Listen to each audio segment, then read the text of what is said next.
Hello everyone.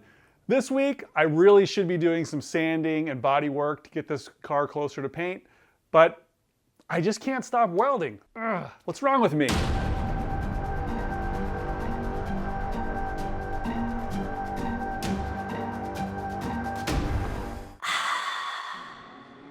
Garage time. Okay, the truth is I did order some new sanding blocks and some filler, some better filler material, and it actually hasn't arrived yet. It should have been here last week. I am going to be mixing in some body work and sanding, but I am also going to continue to work on this chassis improvement, sort of strengthening the chassis, adding provisions for things like through the body sway bar. I'm going to be adding the strut braces in the front, doing some tricks on the back end like I talked about, RSR kind of bracing. So that's going to continue. I do want to get this thing painted. Today I'm going to work on those front strut towers. Okay, last week I left off with this piece. This is a strengthening plate that's going to go on top of the front strut tower. And I cut it out with the plasma cutter, and I just need to kind of trim the inside a little bit. I've just put a few marks on the plate here with my Sharpie to highlight the areas I need to open up a little bit. Please take a moment to subscribe if you haven't already done so. You know, this channel is all about motivating and inspiring you to build your dream car. And even though it seems like I'm procrastinating on the painting process, which I am, it will get done, and I'm gonna learn as much as you do as we get through this. So thank you again, and let's get to work. Okay, now this fits really well over this opening on the strut tower. So now I just want to try to maybe pre-bend it just a little bit because it has a lot to do to meet the shape of this.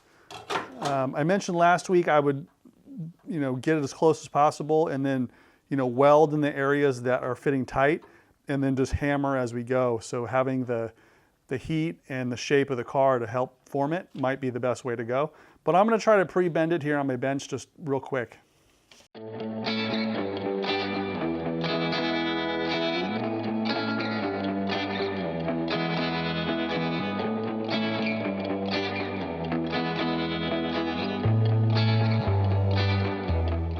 Okay, if you're interested how I formed this sheet, I was able to get a pretty good curve on it.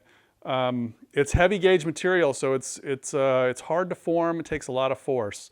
So I have this rotor in my vise, clamped down to the bench, and then the trick here is, I don't know if I can hold that there.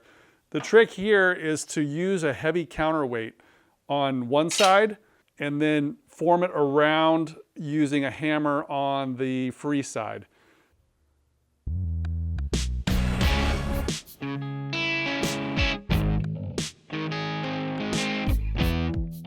Okay, I've got this plate formed as best I can, and it's fitting okay here in the car. It fits really well against the inner fender flange, which is good. So I think the plan, and I'm not 100% sure this is going to work. Normally when I do stuff, I have a pretty good idea how it's going to turn out. This one I'm actually a little bit worried. Okay, here's the plate that I'm trying to install. It fits nicely around the top circle here.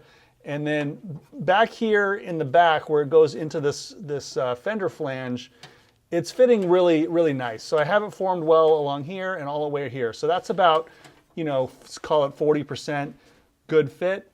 And then I knew that this portion here was cut a little long, and I plan to roll it over as much as the material will allow me. But if it won't bend, I'm gonna have to cut it and just weld it on. And then back here is where it starts to deviate. And this is a compound curve. So not only does it bend this way, but it bends this way.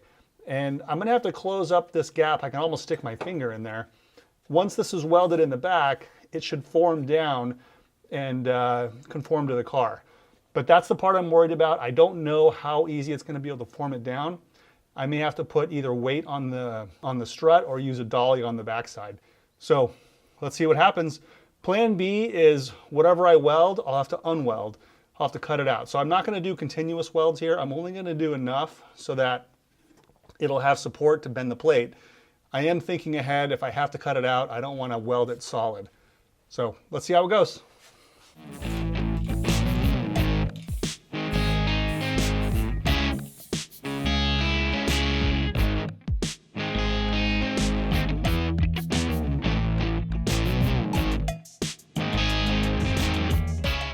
Okay, the first round of welding is done.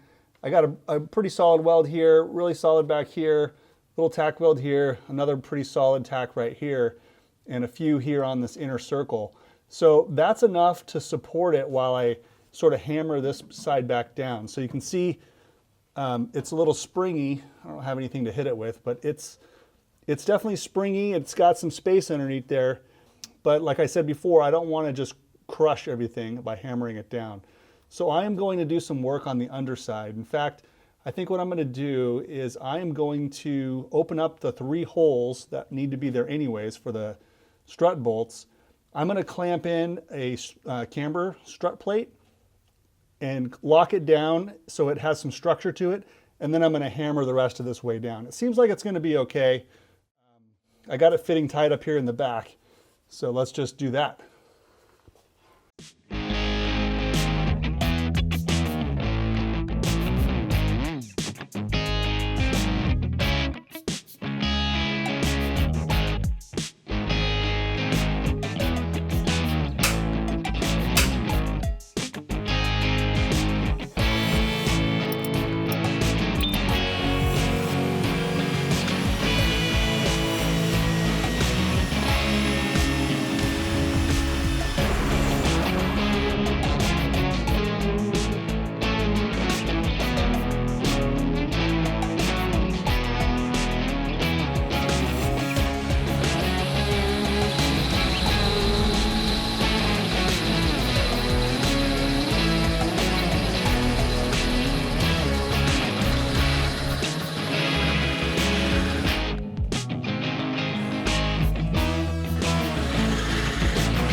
Bolting that down really did the trick. I got this much tighter down here. This is still overhanging a little bit. I'm going to try to roll this down a little bit.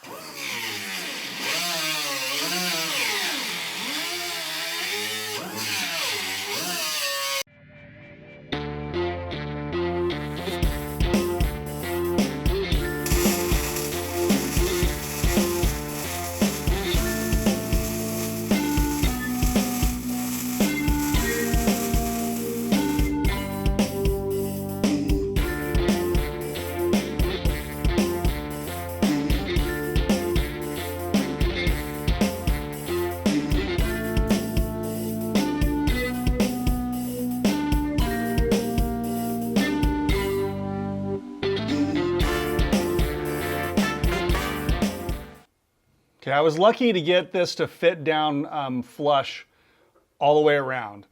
You can see it's welded all the way along the backside for the majority of it. There's a small section there right where the hole is.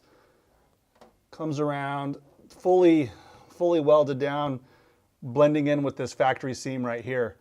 So I did use the TIG welder a little bit on the top, and I just touched up some of the MIG welds where there was a little bit of a start and stop action. But really happy with the way this came out. If it wasn't for bolting it down, I never could have shaped it with just the hammer alone. So the hammer worked, but the bolting of the stock camber plate down really cinched it down. I'm going to show you from underneath. Okay, from down here you can see that this is just in stock form. I was able to not distort any of the stock sheet metal. And if you look closely, you can see I still have some trimming to do on those square holes. I just kind of roughed them out so I get those bolts in place. Okay, so putting that plate on top of the strut towers, I think it was well worth it. I did measure it before I installed it. It was about 9 ounces. So for 9 ounces and 0 cost, I think it's a worthwhile upgrade. Not sure that I'm going to be using the coilovers, but even without the coilovers, I think it gives a much more stable surface, and I think it was worthwhile. So let me know what you think in the comments below.